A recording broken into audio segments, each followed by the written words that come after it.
डालब हम तोरा भैया डालता है तोरा बहन के डालब हम तोरा भैया डालता है। गेलै फागुन महीनावा भौजी होलिया खेलब हे गेलै फागुन महीनावा भौजी होलिया खेलब हे तोरा बहन के डालब हम तोरा भैया डालता है तोरा बहन के डालब हम तोरा भैया डालता है। डीजे विकास मटियार कला सीतामढ़ी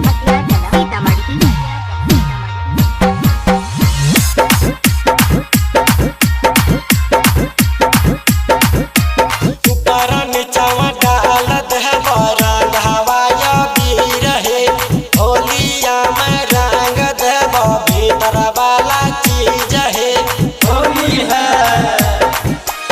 ऊपर नीचवा डाल देब रंग हवाया भी रहे होलिया में रंग देब भीतर वाला चीज है।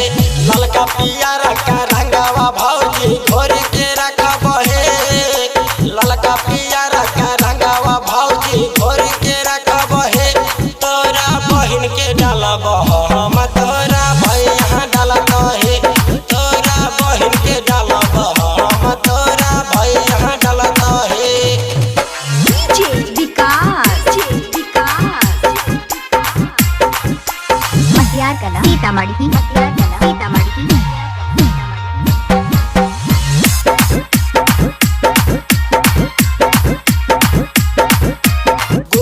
सिकंदर भौजी बड़ी रंगा बाज है लहंगा चोली रंग देब बहन के तोरा याज है होली है। सिकंदर भौजी बड़ी रंगा बाज है लहंगा चोली रंग देब बहन के तोरा याज है। यस के होली में के करो भौजी नहीं छोड़ब है यस के होली में के करो भौजी नहीं छोड़ब है